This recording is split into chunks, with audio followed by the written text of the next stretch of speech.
최근 아파트 단지 내 배달 오토바이의 지상 통행을 금지한 한 아파트. 어린아이들이 굉장히 자유롭게 이렇게 활동을 하고 뛰어노는 공간에 너무 위험하다는 거죠, 오토바이가. 그래서 통행을 하지 못하도록 제한 시설을 좀 설치를 했었습니다. 입주민들의 안전을 위해 지하 통행을 요구했는데요. 아이들의 안전이 중요하다고 하는 거면 저희들의 안전도 중요하죠. 저희도 사람이잖아요. 급기야 배달 중단을 선언한 배달원들과 입주민들의 깊어지는 갈등.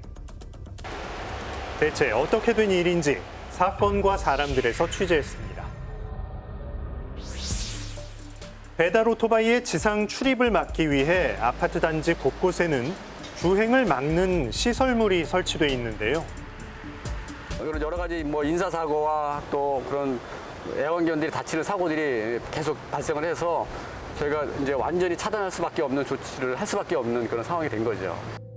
지난 9월 지상을 통행하던 배달 오토바이를 피하다 입주민과 반려견이 다치는 사고가 발생했습니다. 그 후 아파트 1층 출입문을 통해 배달할 수 없도록 조치한 입주자 대표.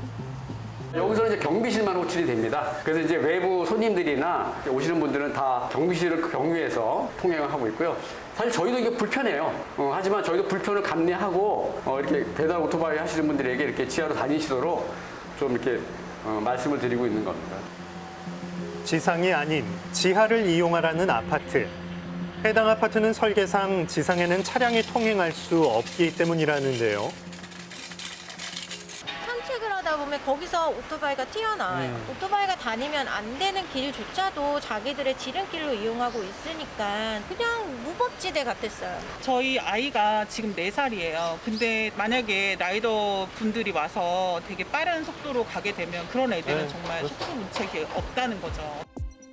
하지만 배달원들은 지하 주차장을 이용하지 않고 아파트 단지 내 산책로를 따라 음식 배달을 해온 건데요. 그랬군요. 결국 배달 오토바이의 통행을 금지한 입주민 측. 하지만 여전히 지상을 통해 배달을 하는 배달원들. 그 이유는 무엇일까요? 지하로 가면 많이 위험해요. 많이 위험한 수준이 아니라 하루에 한 서너 명씩 넘어지고 있습니다, 지금. 저도 지하주차장 배달하다가 저도 뼈가 부러진 적도 있고 제 병원비랑 해서 한 600만 원 넘게 나왔는데 그냥 제 돈으로 고쳤어요, 빚져서. 지하 주차장의 특성상 오토바이가 미끄러져서 넘어질 수 있다는 배달원들.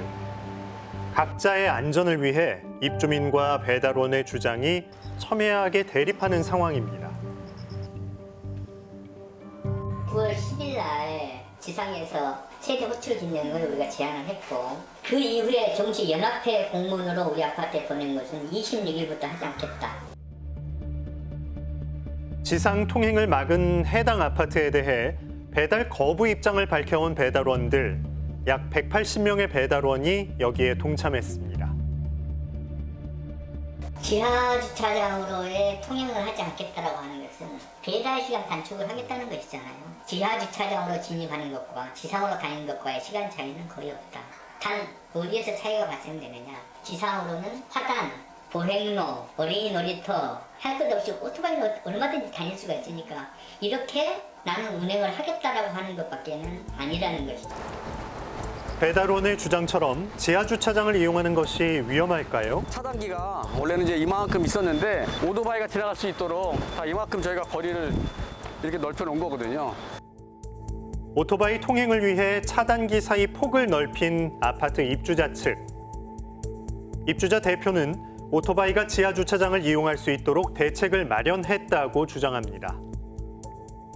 이 면을 직접 가까이서 한번 보시면은 차량을 주차하는 곳은 반질반질 깨끗하게 되어 있는데 그렇지만 여기 이쪽에서 보기에는 돌기가 형성되어 있습니다. 전혀 미끄러울 수가 없습니다.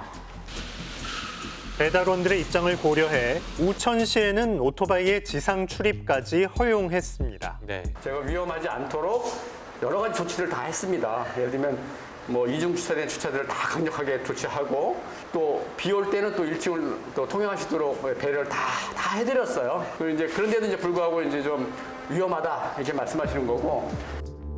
하지만 배달을 중단한 결정적인 또 다른 이유가 있다는데요. 제 영상을 가지고 있는데 그 영상 지금부터 보여드릴게요. 지하로 들어가면 되니까 지하로. 나도 걸어 들어갔잖아, 아저씨. 여기로 들어가. 앞으로는 여기로 들어가. 오늘 못 가는 될지 모르지만 지하로 들어가. 왜 그 지상에? 아니, 밥 아픈데 왜 이걸 지하로 그렇게 위험하게 가냐고요. 걸어 들어가는데. 아유 진짜. 관리소장이 우리 잘리라고 얘기했다니까 오토바이 열어줬다고. 아니, 내가 오토바이 타고 들어갔냐고, 아저씨. 아니 차들한테 헬멧을 쓴 사람이 관리. 아니, 여기 있으면 헬멧 덮고 들어가면 열어줄 거야? 열어줘요. 딴 사람이 오히려 안 하게 해라고. 아니, 이게 말이에요, 막걸리 아저씨. 이거 아니잖아요. 기사들이 들고 일어난 거예요, 지금. 이거 너무 심한 거 아니냐. 이래서 배달 거부가 일어난 거예요. 입주민과 배달원의 갈등으로 인근 가게들은 이러지도 저러지도 못하는 상황. 기사님들이 항상 얘기하시는 게 밖에다 오토바이를 대면 꼭 걸어 들어가도 못 들어가게 하신다고 하시더라고요. 저희도 가끔 걸어서 배달 가는데 무슨 이유인지는 모르겠지만 걸어서도 지하로 가는 걸어가는 것까지 저희랑 계약된 라이더가 안 가죠. 아예 저쪽을 아예 가질 않죠. 일단 올리지 못하게 하는 거죠. 오늘 아예 그냥 취소 처리하니까. 못 들어오게 해서 지하로만 이용하라고 해서 좀 일시 중단한다고 하셨어요. 일단 지금 저희는 배달 안 하고 있어요. 최근 코로나19로 인해 배달 음식 수요가 늘어났는데요. 그만큼 배달원과 입주민의 갈등도 커지고 있습니다. 아파트에서 차별을 당했다는 배달원들. 오토바이 출입이 금지된 아파트 단지는 서울에서 확인된 것만 64곳이나 됩니다. 그중 한 아파트는 지상은 물론 지하 주차장도 이용하지 못하게 막아서 목적지까지 걸어가야 했는데요. 이곳 역시 배달 거부를 했었습니다. 하지만 원활한 배송을 위해 배송료 인상 협의를 했는데요. 안전할 권리를 두고 엇갈리는 입장. 입주민과 배달원이 만족할 만한 협의점을 찾지 못한 상태입니다. 협의 절차가 한 번도 없었어요, 단 한 번도. 우리는 협의합시다 공문 보내면은 이거는 사유지의 권한이므로 협의의 대상이 아닙니다라는 회신만 받은 거 딱 한 번뿐이에요. 여기서 지금 요청하고 있는 지상으로 통행 그 허용에 대해서는 입주자 대표 회의에서 전혀 그 부분에 대해서는 별도로 뭐 협의하거나 합의할 내용이 아니라고 판단하고 있습니다. 오토바이의 지상 출입을 두고 입주민과 배달원의 갈등이 계속되는 상황. 갈등을 해결할 열쇠는 무엇일까요? 공원형 아파트를 만들 때 내려가는 진입로나 이런 부분들을 아스팔트를 깔아서 지금 마찰 저항을 지금 키워서 이륜차가 통행할 수 있는 라인을 좁게나마 만들어주게 되면은 얼마든지 지금의 문제점을 해소할 수 있는 부분이 아닌가라는 부분에서 오토바이가 지하 주차장으로 진입하는 게 가장 좋아요. 배달이 일상이 되고 있는 지금 입주민과 배달원 모두를 위한 안전한 방법을 찾아야 할 때입니다.